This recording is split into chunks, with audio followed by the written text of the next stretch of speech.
तो आज के वीडियो में हम पढ़ेंगे स्वर व्यंजन वर्णमाला हिंदी लिपि वर्तनी पर आधारित बहुत सारे क्वेश्चंस। तो चलिए देखते हैं फटाफट से। पहला क्वेश्चन देखते हैं दोस्तों।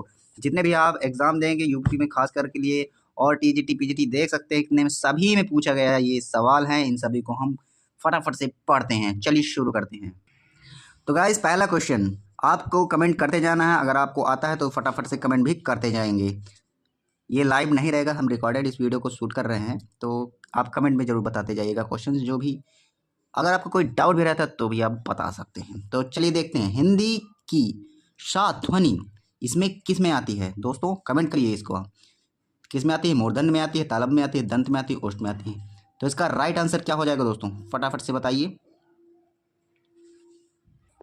तो दोस्तों इसका राइट आंसर क्या हो जाएगा दोस्तों, तालब्य। तालब्य तालब्य सा क्या है, तालब्य ध्वनि है। ठीक है दोस्तों। और कितने होते हैं, जैसे चावड़, चावड़ को हम तालु कहते हैं, वही होते हैं च छ ज झ या और य और शा। ठीक है। और मूर्धन्य की बात करें तो मूर्धन्य में कौन कौन से होंगे, टावर के जितने भी वर्ड होते हैं ट ठ ड ढ ड़ और श जो खटकोण वाला होता है। ठीक है, ध्यान रखिएगा। दंत से क्या हो जाएगा दोस्तों, जो दंत के द्वारा जैसे त थ द ध न ये दंत व्यंजन होते हैं, और ला और शा। ठीक है, ध्यान रखिएगा। और ओष्ठ की बात क्या बात करें, जो ओष्ठ से जो उत्पन्न होते हैं, जैसे छोटा ऊ, बड़ा ऊ और प फ ब भ म, ये सभी क्या होते हैं, ओष्ठ होते हैं। तो इसका राइट आंसर क्या हो जाएगा दोस्तों, सा।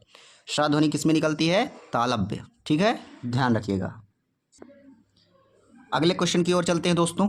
दूसरा क्वेश्चन है निम्न में से महाप्राण वर्ड है, इनमें से आपको बताना है कौन सा महाप्राण है। था है, व है, क है, च है। तो क्या हो जाएगा, कमेंट करिए दोस्तों। चलिए बात कर लेते हैं पहले की। तो था क्या है, महाप्राण है दोस्तों।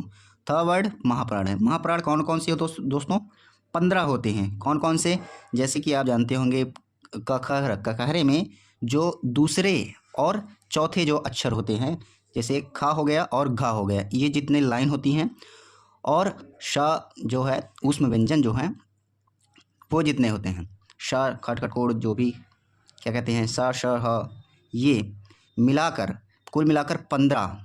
ठीक है। और एक उच्छिप्त भी होता है जिसे ठ ढक्कन कहते हैं, वो मिलाकर कितने होते हैं दोस्तों, 15। ध्यान रखिएगा। तो यहाँ पर था ये हो जाएगा महाप्राण, ये क्या हो जाएंगे, ये अल्प प्राण हो जाएंगे। ठीक है। अल्प प्राणों की संख्या कितनी होती है, 30। महाप्राणों की संख्या 15। ध्यान रखिएगा, ये जितने भी हैं ये सारे अल्प प्राण हैं। चलिए दोस्तों नेक्स्ट क्वेश्चन। कौन वर्ड ओष्ठ नहीं है, जो कि ओष्ठ क्या कहते हैं दोस्तों, जो कि होंठ से निकलते हैं। तो क्या हो जाएगा दोस्तों, इसका ओष्ठ नहीं है, इसमें नहीं बताना, ये ध्यान रखिएगा दोस्तों। एग्जाम्स में हम काफ़ी प्रेशर में होते हैं जिसके कारण हम ये वर्ड भूल जाते हैं। तो इसको आपको बिल्कुल ध्यान से पढ़ना है, क्वेश्चन को एक बार नहीं तो 2 बार जरूर पढ़िएगा। ठीक है। तो इसमें कौन कौन से हो जाएंगे, जो ओष्ठ से जो निकलते हैं, जैसे कि छोटा ऊ हो गया, बड़ा ऊ हो गया, और जैसे पहले मैंने बताया ओष्ठ कौन कौन से, प फ ब भ म। आप बोल कर देख लीजिएगा, प जो कि ओष्ठ दोनों ओष्ठ से मिल जाते हैं, तो इसमें म ब उ देख सकते हैं। और ये लास्ट ये नहीं है दोस्तों, ये आ, इसमें ओठ नहीं मिलते हैं। तो ये क्या हो जाएंगे, जो इसमें पूछा गया है ओष्ठ नहीं है, तो ध्यान रखिएगा आ। ठीक। चलिए नेक्स्ट अगला क्वेश्चन है, हिंदी शब्दकोश में अंग और आहा किस वर्ड के साथ आता है। तो इसका राइट आंसर क्या हो जाएगा दोस्तों, तो क्या हो जाएगा दोस्तों, इसका आंसर आ हो जाएगा। ठीक है। क्योंकि हम अंग की मात्रा है जो, और आह की मात्रा जो हलंत है, उसको हम इसमें लगा सकते हैं, इसके साथ प्रयोग कर सकते हैं, लेकिन इनके साथ हम नहीं कर सकते हैं। देख सकते हैं क्योंकि इनमें पहले से ही मात्राएं लगी हुई हैं। तो यहाँ पर फोर्थ का राइट आंसर बी हो जाएगा। ठीक है दोस्तों, आ इज राइट आंसर हो जाएगा। अगले क्वेश्चन की ओर चलते हैं दोस्तों। चलिए दोस्तों अगला क्वेश्चन है, अल्प प्राण ध्वनियों का समूह कौन सा है। इनमें आपको बताना है कौन सा समूह जो है अल्प प्राणों में आता है। पहला क ख ग, त थ द न, त थ न, च ज ञ, ट ठ ड़। तो दोस्तों इसका राइट आंसर क्या हो जाएगा दोस्तों, बी ऑप्शन हो जाएगा। चलिए बात कर लेते हैं, च ज ञ। हम जानते हैं कि अल्प प्राण किस में आते हैं, जो कौन सा, पहला, तीसरा और पांचवा, ये जो अक्षर होते हैं ककहरे में, वही वर्ड क्या होते हैं, अल्प प्राण होते हैं। ठीक है दोस्तों, जानते होंगे आप। इसमें यहाँ पर देख सकते हैं का तो है, लेकिन खा जो है दूसरे उसमें आता है, दूसरी पंक्ति में आता है, और गा वो तीसरी पंक्ति में आता है। तो हमको क्या चाहिए, हमको केवल चाहिए फर्स्ट, थर्ड एंड फिफ्थ, ये चाहिए, जो कि ये है। और दोस्तों, और इसकी बात करें, जा की बात करें, तो ये चा वर्ड में आते हैं, लेकिन चा वर्ड में तो हैं, लेकिन पहले और पहली लंग पंक्ति में आते हैं, और ये तीसरी पंक्ति में आते हैं, और ये पांचवी पंक्ति, चमाक्षर भी जैसे कहते हैं, पांचवी पंक्ति में आते हैं। ठीक है, इसमें बात करें तो यहाँ पर क्या गड़बड़ हो गया था तो ठीक था, लेकिन था जो है, था किस लाइन में आता है दोस्तों, ये चौथे में आ जाता है, चौथे नहीं सॉरी दूसरे में, दूसरी पंक्ति में आता है। और ना जो है पंचमाक्षर है, ठीक है, इसमें भी पंचमाक्षर ये है। और टा तो ठीक है, ये आ गया अल्पप्राण में, लेकिन ठा नहीं है दोस्तों, ये क्या हो जाएगा, महाप्राण। ठीक है, ये भी महाप्राण, ये भी महाप्राण हो जाएंगे, इसलिए ये गलत हो गया। बाकी ये वाला ऑप्शन आपका राइट हो जाएगा। ठीक है, अल्पप्राण चा जा यहाँ। और बात करें अल्पप्राण में कौन कौन से और आते हैं, कुल मिलाकर कितने होते हैं दोस्तों, 30 होते हैं, 30 होते हैं।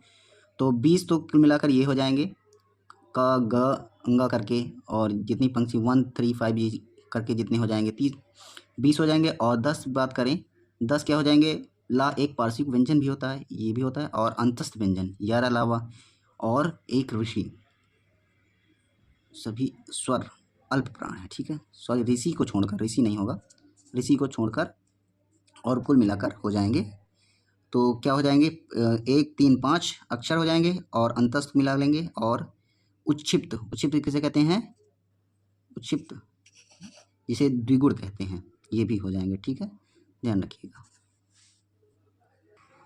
उच्छिप्त में क्या हो जाएगा दोस्तों, अंगा, जो एक बिंदी रहती होती है, अंगा, ये कक्का ग वाला नहीं है, ये उच्छिप्त व्यंजन है। उच्छिप्त व्यंजन कितने होते हैं, और ढा जैसे हो गया, ढा के नीचे ये हलन जैसे बिंदी आती है, हलन सॉरी हलंत नहीं है, ये जो बिंदी आती है, जैसे कि ढड़क्कन में जैसे यहाँ पर नीचे बिंदी आती है ना, इसे कहते हैं उच्छिप्त। तो उच्छिप्त मिला लेंगे, इनको मिला लेंगे, और उच्छिप्त हो जाएगा, अंतस्थ हो गया, और 1 3 5 इन सभी को मिला लेंगे तो 30 पूरे हो जाएंगे अल्प प्राण। और महाप्राण कितने होंगे कमेंट में ज़रूर बताइएगा। चलिए दोस्तों, अब आते हैं नेक्स्ट क्वेश्चन की ओर। हम यहाँ पर पूरे 10 क्वेश्चन करेंगे, इनको पूरा, लेकिन उनका कच्चा चिट्ठा बिल्कुल एक एक ऑप्शंस का देखते हुए चलेंगे। ठीक है, चलिए अगला क्वेश्चन है, निम्न में से कौन सा शब्द अमात्रिक है, जिसमें मात्रा नहीं लगी हुई है, बस ये सिंपल है, उसी में बताना है आपको। देखिए, इसमें कारखाने में बड़ा की मात्रा लगी है, इसमें भी बड़े एक मात्रा लगी, इसमें भी लगी है, और इसमें छोटी इसमें देखिए दोस्तों, इसमें एक भी मात्रा नहीं लगी हुई है, ये केवल सिंगल वर्ड से बना हुआ है, न बड़ा अक्षर न छोटा बड़ा न कुछ भी इसमें नहीं लगे, कोई भी मात्रा नहीं लगी हुई, इसीलिए यहाँ पर देख सकते हैं अमात्रिक, जिसमें कोई मात्रा ना हो। तो ठीक है दोस्तों, सी ऑप्शन राइट हो जाएगा, और इसमें बड़ा की मात्रा लग गई है, इसलिए सभी नहीं होंगे। चलिए अगले क्वेश्चन की ओर चलते हैं। वर्ड शब्द का अर्थ नहीं होता है, इसमें यहाँ पर नहीं दोस्तों, जब भी आप एग्ज़ाम दीजिए तो नहीं को ज़रूर अंडरलाइन करिए, क्योंकि हम जल्दबाजी में यहाँ पर होते हैं, तो क्वेश्चन हमारे इसी के चक्कर में गलत हो जाते हैं, और फिर बाद में आप जब देखते हैं पेपर का एनालिसिस करते हैं तो आप बहुत निराश होते हैं, जो कि मैंने भी कई बार फीलिंग किया है, तो इसलिए आपको थोड़ा ध्यान रखना है। तो यहाँ पर क्या दिया गया है, वर्ड शब्द का अर्थ नहीं है। वर्ड में क्या क्या होता है, अक्षर होता है, वर्ड एक जाति भी होती है, और वर्ड एक रंग भी होता है। तो यहाँ पर दोस्तों क्या हो जाएगा, अक्षर जो ये है लास्ट, सॉरी यहाँ पर बी ऑप्शन जो है आकाश, वर्ड में कोई भी जो है अर्थ आकाश नहीं होता है। ठीक है, ध्यान रखिए, तो यहाँ पर हमारा बी राइट आंसर हो जाएगा। ठीक, चलिए नेक्स्ट क्वेश्चन की ओर चलेंगे। चलिए दोस्तों, अगला है अयोगवाह कहा जाता है, इसमें यहाँ पर बताना है कि अयोगवाह किसे कहा जाता है। ऑप्शंस आपके दिए हुए हैं, विसर्ग को, संयुक्त व्यंजन को, महाप्राण को, अल्पप्राण को। तो इसका राइट आंसर क्या हो जाएगा दोस्तों, कमेंट करिए दोस्तों। तो दोस्तों अगला क्वेश्चन का इसका राइट आंसर क्या हो जाएगा दोस्तों, ए विसर्ग को। दोस्तों हम इसको देखिए, मान लीजिए आपको इसमें नहीं समझ में आ रहा कोई भी, तो यहाँ पर हम देखेंगे कि कौन सा एलिमिनेट कर सकते हैं, एलिमिनेशन भी आपको यहाँ पर सीखना है दोस्तों। तो महाप्राण को क्या कहते हैं, और कुछ नहीं कहते हैं। अल्पप्राण को क्या कहते हैं, और कुछ नहीं कहते हैं। अल्पप्राण को भी कुछ नहीं कहते, संयुक्त व्यंजन को भी कुछ नहीं कहते। तो यहाँ पर हमारा राइट आंसर क्या हो जाएगा, फिर विसर्ग ही बचता है, तो उसको ही हमको क्लिक करना है। ठीक है, तो मतलब ये राइट आंसर हो जाएगा, अयोगवाह इन्हें भी कहा जाता है। तो एलिमिनेशन का भी यूज़ ज़रूर करना है एग्जाम में दोस्तों, बहुत मतलब उसमें नहीं कि हमको सब कुछ आता हो, ये तो कोई भी आदमी परफेक्ट नहीं रहता है, तो कुछ ना कुछ तो छूट ही जाता है, तो आपको एलिमिनेशन मेथड भी सीखना है यहाँ पर। तो इसका राइट आंसर क्या हो जाएगा दोस्तों? विसर्ग। विसर्ग को अयोगवाह कहते हैं दोस्तों। महाप्राण, महाप्राण किसे कहते हैं? सॉरी, महाप्राण, महाप्राण इसके नाम से ही आप जानते होंगे, जिसमें उच्चारण करते समय ज़्यादा ध्वनि या और अधिक बोलना पड़े, बहुत तेज़ी से अधिक वायु निकलती है, महाप्राण, जिसमें प्राण निकल जाते हैं, मान लीजिए ऐसे ही, तो आपको ध्यान रहेगा। अल्पप्राण में बहुत कम, उसमें प्राण जो है, प्राण का मतलब वायु कम लगे बोलने में, थोड़ा सा कम समय लगता है। ठीक। संयुक्त व्यंजन जो जैसे कि 2 अक्षर से जैसे रहते हैं, उसमें जैसे ओ हो गया, उसमें आ और ओ मिलकर बने होते हैं, तो संयुक्त व्यंजन कहलाते हैं। ठीक है, ध्यान रखना है। चलिए अगला क्वेश्चन देखते हैं। कौन वर्ड घोष है? अब इसमें आपको बताना है घोष, अघोष और घोष, 2 प्रकार के व्यंजन होते हैं, आप जानते होंगे। तो इसमें आपको बताता हूँ मैं। तो यहाँ पर बात कर लेते हैं घोष। घोष किसे कहते हैं दोस्तों? जैसे कि हम बोलते हैं घोष, किन किन वर्डों को कहेंगे उनको याद रखने के लिए आपको बता देता हूँ। जैसे हम बोलेंगे स्वर के तंत्र में झंकृत, जिसको हम बोलेंगे वर्ड, जैसे य, र, ल, व, इसमें क्या है, झंकार की थोड़ी सी उत्पत्ति होती है, झंकार थोड़ा इसमें निकलता है, तो घोष क्या हो जाएंगे? लास्ट के तीनों कौन कौन से हो जाएंगे? क और ख को छोड़कर लास्ट के तीनों, ग, घ, अंगा, इस तरह के सभी वर्ड लास्ट के, जैसे च, छ को हटाकर बाकी जो है 3 इधर से ये हो जाएंगे, का वर्ड के हो जाएंगे, का, ट, त, प, इन सभी वर्ड के लास्ट के तीनों के तीसरा, चतुर्थ, पंचम वर्ड, ये सारे सभी क्या होते हैं? घोष होते हैं। और कौन से होते हैं? य, र, ल, व और ह को भी मिला लेंगे। ठीक है, तो ये कितने हो जाएंगे टोटल? तो कुल मिलाकर कितने हो जाएंगे दोस्तों? 22 जो होते हैं घोष होते हैं। ठीक है, ध्यान रखिएगा।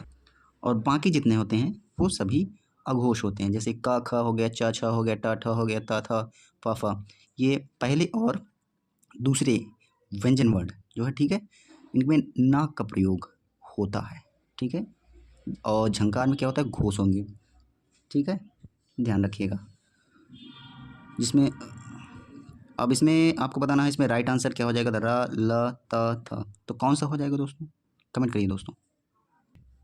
तो राइट आंसर क्या हो जाएगा दोस्तों? ल, या, र, ल, व, और तीसरे, चौथे और 5वें अक्षर जो हैं स्वर के जो वर्ड हैं वो और या, र, ल, व और हा को मिलाकर घोष होते हैं। ठीक, 22 कुल मिलाकर मैंने बताया, और ये सारे क्या हो जाएंगे? अघोष हो जाएंगे।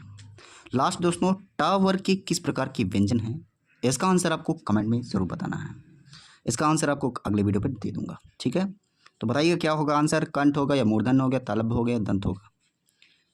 अगर आप हमारे वीडियो को ध्यान से देखे होंगे तो मैंने इन सभी को डिस्क्राइब किया है, तो इसका आंसर आपको लास्ट में कमेंट में ज़रूर बताना है। मिलते हैं नेक्स्ट वीडियो पर ऐसे ही अमेजिंग वीडियो के लिए। चैनल को सब्सक्राइब करें। Thanks for watching. जय हिंद।